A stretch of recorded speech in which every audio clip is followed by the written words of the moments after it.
Hey, what's going on, guys? So if you've ever learned a language before, you know it's a really fun experience. However, learning vocabulary sometimes is not the easiest part. So in today's video, I'm going to give you some tips and tricks on how to improve your vocabulary in any language.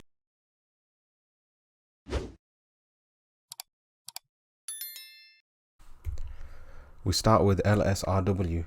What is that? That's listening, speaking, reading, and writing. These are the 4 pillars of effective communication. And this is generally how most people learn their first language. We listened to words for about a year or so. Then we learned to speak. Then we learned to read. And then we learned to write. So the foundations remain the same in learning any language.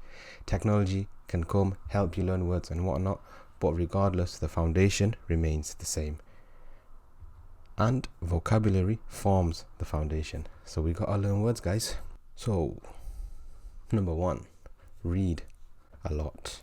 Honestly, read anything and everything, especially topics that interest you. So if you're interested in sports, try and read sports articles, sports web pages. This is a way to improve your vocabulary in that specific field. It's definitely good to read children's books. This is because the words used are generally basic words and they're useful words for life. Honestly, it's quite fun reading them too, color coded. You can see the little teddy bears and all the cute pictures, and it's definitely worth a read. So this brings us to number 2, and that's to write meaningful sentences. What you need to do is every single time you learn a word, you need to try and write meaningful sentences. And by this, I don't just mean saying my shoes are green. It should be something like my green shoes are darker than the grass in my garden. So in this specific example, let's just say this is the first time I've come across the word green. My shoes are green is such a basic sentence. But in the second sentence, my green shoes are darker than the grass in my garden, I have something to relate to, and it's easier for me to understand, and it shows that I've contextualized the word a lot more, and this is so much more useful for learning vocabulary. And of course, top tip, always carry a notepad. Whenever you're out and about, whenever you're in the streets or you're at work or you're at home, new words might come up. What you want to do is write them down.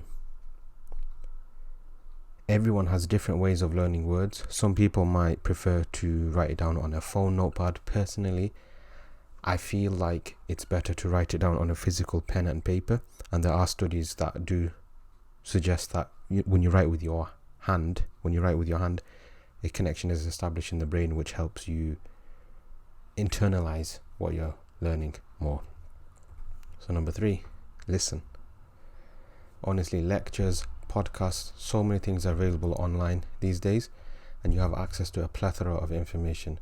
And definitely we should get into the habit of listening to things that interest us. And number 4 is to speak.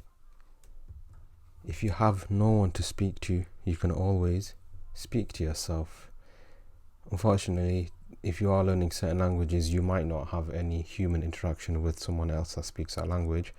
Of course, you can find people online on websites like italki, but sometimes you just have to speak to yourself. You can honestly just look at a sofa or look at a chair and translate that word into the language that you're learning. Likewise, if you are thinking, you can think, okay, how can I think about that in the language that I'm trying to learn? Gotta make do with what you got, guys. And number 5 is don't limit yourself. Anytime you come across a new word, of course, you can look at it in a dictionary. However, it's very good to look it up in a language-to-language dictionary. So let's just say you are learning Arabic and you are an English speaker. Every time you come across a word, most people will look up the definition of that word, that Arabic word, into English. However, the best thing to do would be to do that by all means, so you understand the definition, but then to look up that Arabic word in an Arabic dictionary too. That's because it allows vocabulary maximization. It also allows you to understand words in their proper context.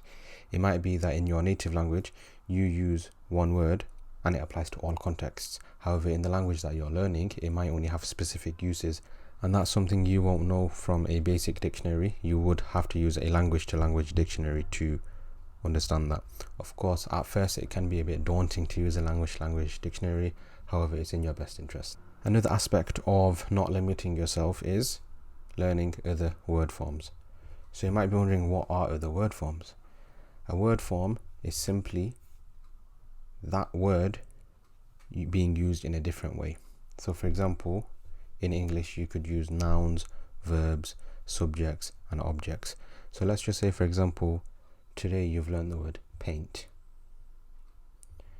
It will be useful to learn it in other situations. So paint is a noun, but it also has a verb, which is to paint.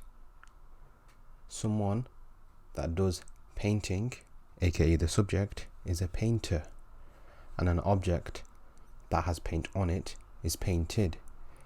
And then if you were to follow my advice and use a language dictionary, you could pop paint in and you would learn other things. For example, paint might also be referred to as a dye or a colorant. A verb, you might get decorate or dye. Likewise, subject, you might get artist, a decorator. Object, you might get a canvas, decorated. The list is endless with language dictionaries. So you'll see, by learning one word, you've planted the seed which allows you to learn other words. And of course, you might not remember them all straight away. However, you'll become aware of them, and then the next time you come across it, it reinforces it a little bit more and a little bit more and a little bit more, and next thing you know, you will speak the language that you're learning just like you speak your native tongue. Now that brings us to the end of this video, and of course the title of this channel is Access Arabic. So if you do want to learn Arabic, by all means feel free to follow our course, and I'll see you on the other side.